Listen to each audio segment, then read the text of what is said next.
Right డెసిషనో wrong టైమో తెలియదు కానీ మొత్తానికి ఎన్నికల తర్వాత తమిళనాడులో మరో కొత్త పార్టీ పురుడు పోసుకునుంది. బీజేపీకి రాజీనామా చేసిన అన్నామలై కొత్తగా రాజకీయ ఉద్యమానికి శ్రీకారం చుడుతున్నారు.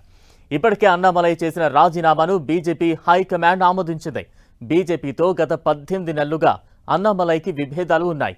వాటిని పరిష్కరించుకునేందుకు పార్టీ అధిష్టానంతో ఎప్పటికప్పుడు చర్చలు జరిపారు. కానీ అవేవీ ఆయన్ను పార్టీలో ఉండేలా చేయలేదు.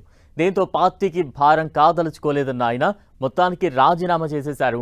ప్రస్తుతానికి రాజకీయ పార్టీ అనేది పెట్టకుండా కొత్తగా అన్నామలై మక్కల్ ఇయక్కం పేరుతో రాజకీయ ఉద్యమం ప్రారంభిస్తారని క్లారిటీ ఇచ్చారు. ప్రస్తుతం తమిళనాడులో ద్రవిడ పార్టీలు ఉన్న డిఎంకే, అన్నా డిఎంకేలు రెండూ ఇప్పుడు ప్రతిపక్ష పార్టీలుగా మారాయి. టీవీకే అధికారంలో ఉంది.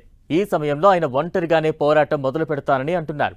అంటే టీవీకేతో ఢీ అంటే ఢీ అనబోతున్నారా అన్న చర్చ కూడా జరుగుతోంది. ఎందుకు అన్నామలై వెనుక ఎవరున్నారు? గతంలో రజనీకాంత్ రాజకీయాల్లోకి వస్తారని ఎదురు చూసిన అన్నామలై ఆయన పార్టీ పెట్టకపోవడంతో ఆల్టర్నేటివ్గా బీజేపీలో చేరారు. దీంతో మరోసారి తమిళనాడు రాజకీయాల్లో రజనీకాంత్ పేరు ప్రస్తావనకు తెచ్చినట్లయింది. తమిళనాడులో బీజేపీ అధ్యక్షుడిగా ఉన్న సమయంలో ఒంటరిగా ఎన్నికల్లో పోటీ చేయాలని అన్నామలై భావించారు. కానీ బీజేపీ అన్నాడీఎంకేతో పొత్తు పెట్టుకుంది. ఇది అన్నామలై ఆయన వర్గానికి మింగుడు పడలేదు. దీంతో అప్పట్లోనే బయటకు వచ్చేయాలనుకున్న ఎన్నికలు ముగిసే వరకు ఆగాలని ఆయన్ను పార్టీ హైకమాండ్ ఆదేశించింది. రాష్ట్రంలో సంప్రదాయ రాజకీయాలకు ప్రత్యామ్నాయంగా కొత్త నాయకత్వాన్ని తీసుకురావడమే తన లక్ష్యమని అన్నామలై ప్రకటించారు. దీని ద్వారా సంప్రదాయ ద్రవిడ పార్టీలకు టీవీకేతో పాటు అన్నామలై పెట్టే పార్టీ కూడా ప్రత్యామ్నాయం కాబోతోందా అన్న చర్చ మొదలైంది.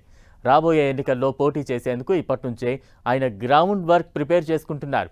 అన్నామలై బీజేపీని వీడటం తమిళనాడులో కమలం పార్టీకి పెద్ద షాకే అయినా ఎన్నికలకు ముందు తీసుకోవాల్సిన నిర్ణయం చాలా ఆలస్యంగా తీసుకున్నారని తమిళనాడు రాజకీయ వర్గాలు అంటున్నాయి.